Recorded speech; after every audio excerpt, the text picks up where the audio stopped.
Sure, what about it? So, David Ayer. How was it fun to make?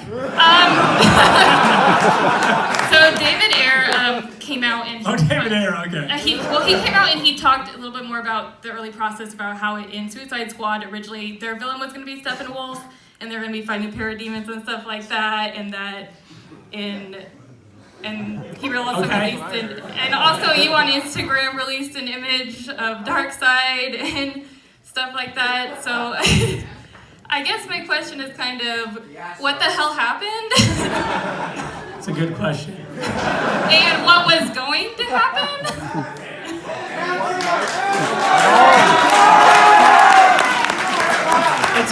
It's a fair question. David's prize. I'm not sure about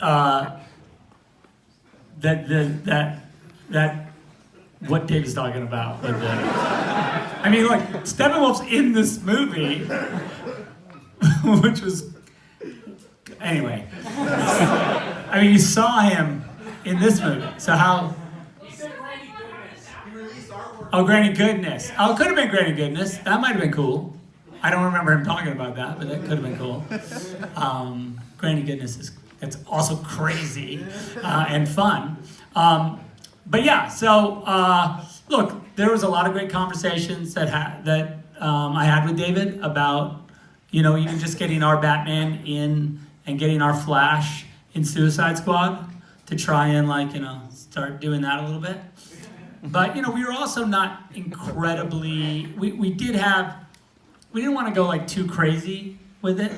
At the same time, we were trying to be and the idea was that the different directors would kind of have their take, and we try and just support each other, so that it could mesh up, but at the same time not force anyone into a decision maybe they didn't want to make. Right? That makes as best you can. It's hard sometimes because you're look, I need Steppenwolf because he's the bad guy, one of the bad guys in this movie. So anyway, so those are the conversations that we had, and I thought that everyone was doing a really pretty good job as we went forward, and Patty was awesome because Patty, she had to take my photo, and put it in her movie, and we had to work out how that happened because we had a placeholder photo for a long time that Steve Berkman, who is a teacher at this school and who shot both photos, took. Because even before we had a script for Wonder Woman, we didn't know, we weren't sure when that movie was going to happen and how it was going to happen. And so we had to, just based on our story, we had taken a picture of Wonder Woman in an ancient war with, a team of soldiers, very similar to the one that ended up in her movie. Now, there was an actual story built around the one that she has in her movie, and so that was I thought that was that was the best case scenario, right? What about the Wonder Woman theme? What about it? You mean how she used it or how it evolved? The music. The Wonder Woman theme was written specifically for this movie. Right. Because when we wrote the theme for Wonder Woman in this movie, there wasn't a Wonder Woman movie yet. So you can imagine that. And then it was up to Patty whether she wanted to use it or not, right? And I think it's in the movie. So yeah, so she was like, yeah, cool. And I think Hans is doing now Wonder Woman 84. So that's a good relationship. That's nice. So that's, I think, the best case scenario for how the whole thing could work. And as far as, listen. No.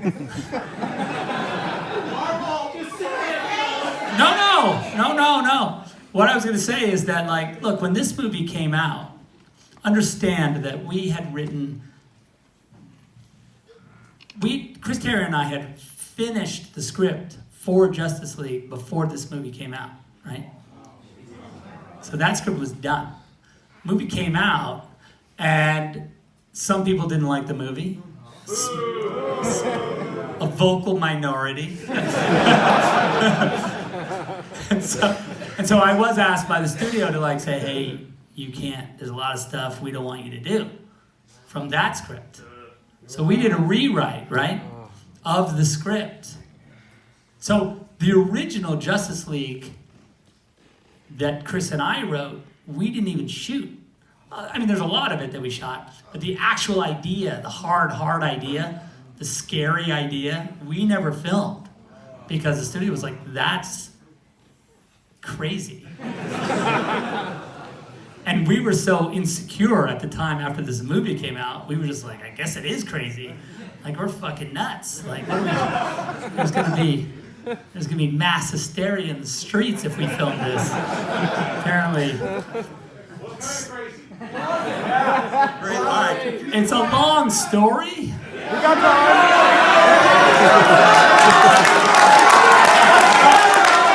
Suffice it to say,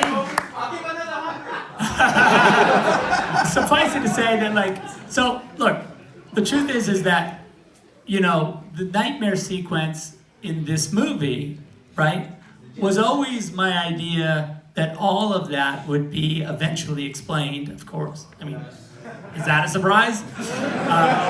You know, that we would end up in a distant future where Darkseid has taken over Earth and where Superman has succumbed to the anti-life and where he, and now with his ragtag band. And there was a few members of the Justice League that had survived to that world and that they were fighting to try and you know, so Batman's with the broken half a cyborg because, you know, it's only half of him because of whatever happened.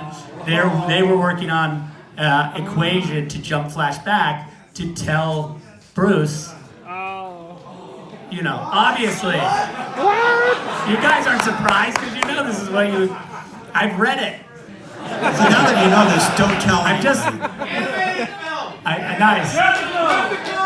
Anyway, so those were the things that we were dealing with. And not to say that the studio still, you know, they were still into sort of the big look, but the details of how and why everyone was mad at each other or why, like, that was the stuff where they were a little bit like, because, you know, Lois, you know, and it's in the little teaser where the Justice League teaser that wasn't in the movie apparently, where I guess where Wonder Woman says it's this line where Bruce says, "I was right here, and Barry Allen came to me and he said Lois Lane is the key," right? And then she goes, "He is to Superman. Every heart has one." And he goes, "I think it's something more, something darker," right? And what it means is that the thing that was darker was that, you know, it was all about if Lois died, Superman would succumb to the anti-life, of course, right? And if Superman knew that somehow it was Bruce's responsibility to protect Lois, he would have been mad at him in this movie, right? Like, so that's why he says, "She was my world and you took her from me." So that's that was sort of and then of course, he has to jump back. And the other thing that we were working on was this idea that Cyborg said to Bruce in the distant future, like, there's two windows. We had come up with this time traveling concept where basically the way the time traveling window worked is that it's not awesome physics and doesn't make any sense, but that you had to jump. You had to do a time jump when the Earth was in relatively the same spot, right? Because if you did a time jump and the Earth wasn't like in the same position in space, you would jump into space and just be like dead. And so, okay, so there's always like, so they had two windows, right, to do the jump. And Cyborg says, like, what, you know, which of these two windows do you think we should use? And Bruce was like, well, what window would you have put me through if you didn't ask? And he's like, this one. And then he's like, use the other one. Because that one you already did, and it was the wrong one. Barry Allen was in my freaking Batcave yelling at me about like nonsense. You need to put him through that other one because that's the one that will, because he had to jump right before Darkseid boom tubes into the Batcave to murder Lois, so you have to like. Anyway, so that was the window that he had to like. Anyway. All right, so I was going to say, that It's in right the there, future. It's in the easily worth future. another 100. It's in the future. There you go. One more question, you guys. One more question.